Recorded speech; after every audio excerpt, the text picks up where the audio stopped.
कि पिछले 2 सालों में विश्वविद्यालय के काफ़ी कक्षाओं के विद्यार्थी जो बिना परीक्षा प्रमोट हुए, जब उनकी परीक्षा नहीं हुई तो आपके ना तो कोई संसाधन उपयोग में हुआ, ना कॉपी पेपर यूज हुआ, कुछ भी नहीं हुआ, तो फिर उनसे परीक्षा शुल्क क्यों जगह है? यहाँ पे लूट मार वाले चलेंगे नहीं। युवा जब उठ के आगे आ गए ना तो दौड़ने के लिए जगह नहीं मिलेगी। धन्यवाद। कभी कभी बड़ी खुशियों का खजाना छोटे छोटे तोहफों में छुपा होता है, इसीलिए तनिष्क लाए हैं little big moments, a fresh new collection of earrings, साथ ही डायमंड ज्वेलरी की वैल्यू पर अप टू 20% ऑफ भी। तो आज ही पधारे Tanishq Ajmer at India motor circle.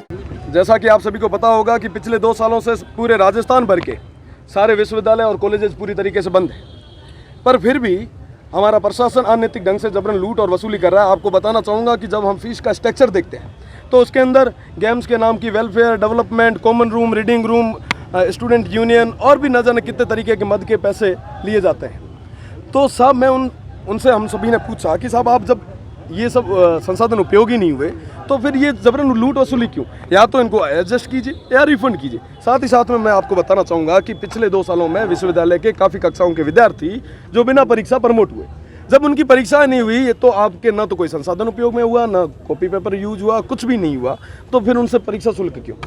ग्रामीण क्षेत्र से आने वाला एक एक विद्यार्थी एक एक पैसे की कीमत जानता है। आज आप उसको आर्थिक शोषण कर रहे हो, इसका जिम्मेदार कौन? साथ ही साथ में जब कभी कोई युवा आगे आता है अपनी बात को रखने के लिए तो आप उसको मुकदमों का डर, निलंबन का डर, न जाने कितने कितने लाठी के जोर से आप दबाने का प्रयास करते हो। तो मैं सरकार से चाहूँगा कि समय रहते चेते, छात्र हित में फैसला ले।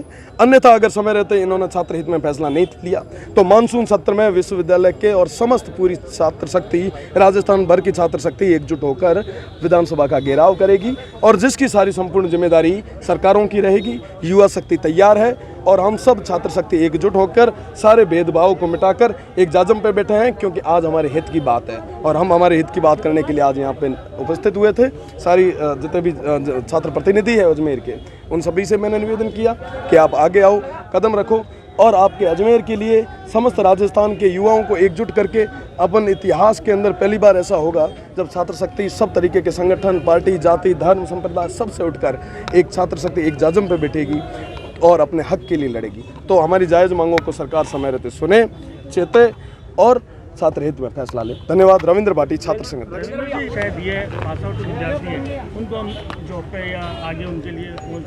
उनके लिए सरकार ने जो शिक्षा मंत्री जी है वो निर्णय ले और किसी के साथ आहित नहीं हो, इसके लिए छात्र शक्ति को आश्वस्त करे। क्योंकि मैं आपको बताना चाहूँगा कि पिछले काफ़ी समय से आप जेपी आंदोलन के बाद में किसी भी स्टूडेंट मूवमेंट को इन्होंने खड़ा ही नहीं होने दिया।